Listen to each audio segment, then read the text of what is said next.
कैसे हो दोस्तों। यहाँ पे बात कर लेते हैं आखिर के जो 2024 की मुझे कुछ लोगों ने बोला था कि ये वीडियो ज़रूर बनाओ। अजय की फ़िल्मों का जो फिल्मोग्राफी थी उसके बारे में ज़रूर बात करना। ऑब्वियसली मैं अक्षय की भी बाद में बात करूँगा, लेकिन अभी पहले हर एक एक्टर का सोच रहा हूँ कि मैं अपडेट लाऊँ। वैसे धीरे धीरे ही लाना पड़ेगा। आप कमेंट में बता देना किस एक्टर के बारे में क्या ओपिनियन है मेरे। बॉलीवुड की पहले ला रहा हूँ क्योंकि भाई साउथ जिस तरीके से साउथ के एक्टर्स ब्लॉकबस्टर जाते हैं तो बॉलीवुड वालों की जलती है, तो जलने दो। बट अभी बॉलीवुड की ला रहा हूँ अपडेट्स। तो देखो 2024 अजय देवगन के लिए कैसा रहा उसके बारे में बात करते हैं। एज एन एक्टर सबसे पहले तो इनकी फ़िल्म आई थी शैतान, जो सुपर हिट हुई थी बॉक्स ऑफिस पे। एक ऐसी फ़िल्म जो मुझे याद है कि मतलब मैं उस टाइम पे बोला भी था कि वश का जब रीमेक आएगा वो जितना जल्दी ये लोग बनाएंगे, ज़्यादा डिस्कस किए बिना, ये तगड़ा करेगी। और उसकी खासियत ये रहती है कि Ajay Devgan most of the फिल्में ऐसी रीमेक बनाता है जो लोगों ने देखी नहीं रही थी। ये जो बेबी जॉन का बैंड बजा है उसके पीछे रीज़न ये है कि तुम अरे रीमेक भी बनाना है तो यार ऐसी बनाओ ना। रीमेक भी बनाना है तो इस टाइप की फ़िल्मों का बनाओ ना जो लोगों ने देखी नहीं है। उस टाइम पे जब दृश्यम 1 आई थी किसी को पता भी नहीं था दृश्यम क्या था। मतलब उस टाइम पे जितना मुझे याद है हम फॉलो इतना नहीं भी करते थे साउथ फिल्म्स को, तो पता ही नहीं था कि कोई एक फ़िल्म है। बाद में कुछ लोगों ने बोला भाई ये तो एक रीमेक है। और उस टाइम पे तो कुछ लोगों को रीमेक क्या होता है ये वर्ड भी नहीं पता था। मैं ऑनेस्टली बोल रहा हूँ ये चीज़। तो दिमाग से खेला जाए तो एक फिल्म। बट एक दूसरी खासियत ये भी है कि मैंने जो देखा है कि अजय देवगन रीमेक में भी पूरी कॉपी नहीं करते, खुद का एक अलग ही एक इम्प्रेशन डालने की कोशिश होती है। इसलिए तो दृश्यम 2 क्या ऐसे ही हिट हुई थी क्या? नहीं भाई, इवन बोला भी एवरेज गई थी, अच्छा बनाई थी। बट इशू ये था कि कैथी लोगों ने देखी थी भाई, उसका ये था। हाँ, भोला का एक इशू बोलता हूँ मैं। भोला मूवी का हुआ ये था कि भोला मूवी अनाउंस हुई थी कोविड से पहले और शायद रिलीज़ कोविड के बाद हुई ना, वो गड़बड़ थी। वो अनाउंसमेंट क्या, वो रिलीज़ भी एक्चुअली कोविड की वजह से पोस्टपोन हुई थी। वरना अगर वो उसी टाइम पे रिलीज़ होती तो शायद उस टाइम पे भी कैथी लोगों ने ना कोविड में देख ली थी, इसीलिए भोला को थोड़ा बहुत नुकसान हुआ। चलो वो दूसरी बात है। अभी आते हैं फिल्मोग्राफी पे। बहुत अच्छा बिल्कुल नहीं रहा है भाई अजय देवगन के लिए। लेट्स बी प्रैक्टिकल, ऑनेस्टी के साथ बोलूँ मैं आपको, let's be honest with you. शैतान वो सुपर अच्छी थी, माधवन ने भी अच्छा काम किया था, स्क्रिप्ट अच्छी थी, कंसेप्ट अच्छी थी, जो भी था सब कुछ सही था और इसीलिए रिज़ल्ट अच्छा मिला। मैदान जो फिल्म बार बार पोस्टपोन कर दी गई थी वो फ्लॉप हुई just because of Boney Kapoor घटिया marketing, third class marketing by Boney Kapoor. शर्म आनी चाहिए उसको एज अ प्रोड्यूसर, जिस वजह से वो उसका बजट भी बढ़ गया, बार बार पोस्टपोन होती रही। बाद में क्लैश में भी रिलीज़ कर दी, नुकसान पे नुकसान हुआ। जो मैं यहाँ पे I am not happy with that. मतलब जो भी हुआ यार वो उनकी गलती नहीं थी by the way, Ajay Devgan की। काम खतरनाक था, काम ऐसा था कि डायरेक्ट नेशनल अवार्ड वाला काम, विनिंग वाला काम था। बट काम तो उनका हमेशा ही अच्छा रहता है, तो ये स्पेशल बोलने की ज़रूरत नहीं है। मार्केटिंग मेकर्स घटिया होंगे तो आपकी अच्छी फिल्म का नुकसान हो सकता है। ये मैदान से हमने सीखना चाहिए। शैतान सुपरहिट, मैदान फ्लॉप। बाद में आते हैं औरों में कहा दम था। ऑनेस्टली बोलूँ यूट्यूबर्स के हेट ने इस फिल्म को पूरा बर्बाद कर दिया, ख़त्म कर दिया। 100 करोड़ का बजट था और 12 करोड़ या 13 करोड़ में ख़त्म हो गई थी ये फिल्म। सारे यूट्यूबर्स जिम्मेदार थे इसके। यार ये फिल्म उतनी बुरी नहीं थी रे जितना दिखाया गया था। सीरियल है, ये है वो। एक तो पहली बात तो मुझे आज भी याद है, मैं उस टाइम पे जब ट्रेलर आया था बहुत से लोगों ने, बड़े बड़े यूट्यूबर्स ने इस ट्रेलर को बॉयकॉट किया था। मैंने आपको उस टाइम पे भी एक बात बोला था अजय फैंस को, भाई इन लोगों ने बॉयकॉट ट्रेलर ज़रूर किया, एक बार मूवी आने दो, इतना बुरा ट्रोल करने की कोशिश करेंगे ना ये लोग। और इन्होंने किया।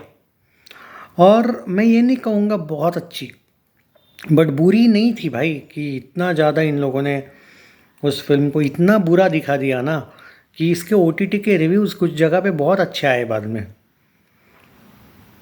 तो चलो जो भी है, इसको डिज़ास्टर का वर्डिक्ट मिला था। मैं कहूँगा फिर भी कि ये 15 साल पहले वगैरह रिलीज़ होती ना, फाड़ देती है यार, एक आइकॉनिक फिल्म बन जाती है। औरों में का आदम था। तो जेन जी जनरेशन में आके फंस गई ये फिल्म, सच बोलूँ तो। बाकी क्या रीज़न बोलूँ मैं, क्योंकि फिल्म मुझे कुछ जगह पे डेफिनेटली स्लो लगी थी, पर इतनी बुरी तो बिल्कुल भी नहीं लगी थी जितना इन लोगों ने फैलाया हेटर्स ने। चलो छोड़ो, जो हुआ बुरा हुआ। Singham again, fourth film. मेरे पास इस फिल्म के लिए बोलने के लिए कोई वर्ड्स नहीं है भाई। इस पे मैंने स्पेशल वीडियो बनाया कि रोहित शेट्टी ने कैसे हलकटपंती करी थी। स्पेशली सिंघम को काले कोट में रखा, सिंघम को वर्दी नहीं दी, बाकी कैमियोज को हीरो बना दिया। स्टोरी एकदम प्रेडिक्टेबल थी, ट्रेलर सब कुछ दिखा दिया। ट्रेलर में 5.5 मिनट का वो ट्रेलर, ज़ीरो टाइप का प्रमोशन, ऊपर से इतना तगड़ा बजट के साथ तुम लोगों ने क्लैश में रिलीज़ कर दी। तो यहाँ पे मेकर्स ने ख़राब कर दिया इस फिल्म को। 125 करोड़ के बाद एक भी बार पोस्टर नहीं दिया इस फिल्म का। इस फिल्म की हाइप भी बढ़ने नहीं दी। ऐसा लगता है कि रोहित शेट्टी को अजय देवगन के से शायद पुराना कोई बदला लेना था, वरना इतनी सारी मिस्टेक्स एक जगह पे मिस्टेक्स होती है या जानबूझ के की गई होती चीज़ें होती है। अब डाउट आता है क्या सच में मिस्टेक थी, क्योंकि रोहित शेट्टी 30 साल से इंडस्ट्री में है ना, इतनी ज़्यादा मिस्टेक्स करेगा वो? मुझे नहीं लगता है। हाँ, दृश्यम 2 के वक्त जब सर्कस फ्लॉप हुई थी, रोहित शेट्टी की जली थी अजय देवगन पे, मैं जानता हूँ। तो क्या दृश्यम 2 वर्सेस सर्कस वाला बदला लेना था इसको? शायद इसीलिए आइकॉनिक कैरेक्टर को इसने ख़त्म कर दिया। और रामायण का एंगल डालने का कोई संबंध ही नहीं था भाई। वो कोई एक धर्म वाली फिल्म तो थी नहीं वो, कि मतलब, या फिर कोई बोलते ना एक रिलीजियस टाइप का, या फिर डिवोशनल फिल्म तो नहीं थी वो, कि भाई वो तो सिंघम थी ना। कॉप यूनिवर्स बोलते हो ना तुम उसको, तो कॉप यूनिवर्स कहाँ था वो धार्मिक फिल्म थी वो तो। और उसमें 125 करोड़ अगर नहीं लगा था ये रोहित शेट्टी, तो फिल्म का बजट ही 200 होता। 225 करोड़ की फिल्म जब 270-80 करोड़ नेट जाती है, या फिर वर्ल्ड वाइड 400 जाती है, तो इसको क्लीन हिट का टैग मिलता है। बट इसको बहुत ज़्यादा ही मची थी ना, और इसने ज़्यादा बजट बढ़ा दिया, तो वो सेमी हिट बन गई। आखिर उसको पिंक विला ने बॉक्स ऑफिस इंडिया ने सेमी हिट दिया। कुछ अनपढ़ यूट्यूबर्स आज भी उसको फ्लॉप बोलते हैं, बट भाई मार्केटिंग अगर उनको सेंस होगा तो उनको समझ आएगा कि पिंक विला और बॉक्स ऑफिस इंडिया तुम लोगों से बड़ा है, जिन्होंने सेमी हिट का वर्डिक्ट दिया। क्यों दिया वो मैं ऑलरेडी बात कर चुका हूँ, वापस उस पर नहीं आएंगे। बट ये अच्छा नहीं है अजय देवगन के लिए। सिंघम का सेमी हिट भी वो खुश नहीं है। आपने देखा होगा एक भी बार उन्होंने बाद में सिंघम का नाम तक नहीं लिया। बस आज सिंघम की तरफ से दबंग को हैप्पी बर्थडे किया है उन्होंने, बराबर है, चुलबुल को। बट फिर भी रियलिटी ये है कि खुद की फिल्म पे उन्होंने ज़्यादा बातें करी नहीं है बाद में। अब आते हैं भाई नाम।